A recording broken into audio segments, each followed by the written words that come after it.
So one of my favorite things in the game, and I really don't want people to miss it, is just how detailed and exciting the world is. I find areas in the game constantly, even after playing for months and years, it's like, oh, this area and this thing.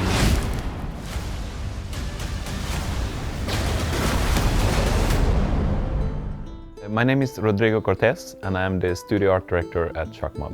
Very early on, we were imagining to find an execution, art direction that looked and felt realistic, but still had this sense. There is a lot of emotions. The whole art direction is a little bit like Hollywood realism. We picked an area in the US that hasn't been used in games much, and it's the US South, especially this very specific area around the Southeast, kind of like Georgia, North Carolina, South Carolina, around that area. It really shows also the classical tropes of America. The small town, the school bus, the fire station, the city hall.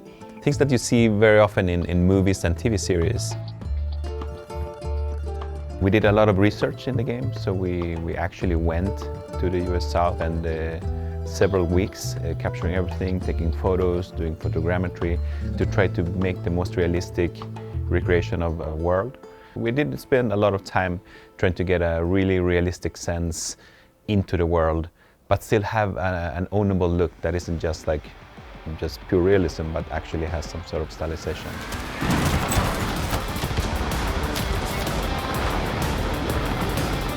Also, the weather themselves are very, very strongly art directed, so you have a very different look depending on what's happening. Whenever the weather changes, you actually see the effects. You see in the tower, they start turning on, you see the lighting happening, you see all the panels opening up.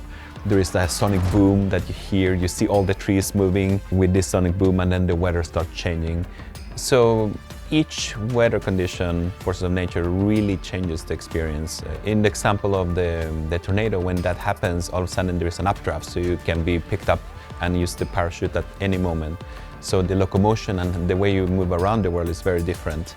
We're trying to constantly mix the expected with the unexpected. And in one of our biggest maps, Maynard, you would see the classical things, you see the gas stations, you see the swamps, the marshes, and then all of a sudden, in the middle of the map, there is this oil rig that was washed in with a tsunami. And you see the effects of that, so the oil spill around it. It's very strange and powerful the first time you see it. And you can go all the way up and there's a lot of gameplay there, and missions and extractions happening.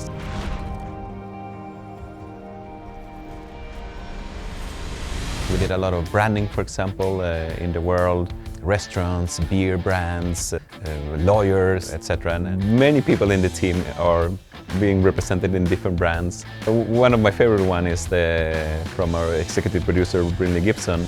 He likes to make hot sauce himself in his garden. So we gave him a brand of hot sauce called Big Boss Hot Sauce. You can see that it is Brinley, but in a stylized version. It's something that would realistically look like an actual hot sauce from the South.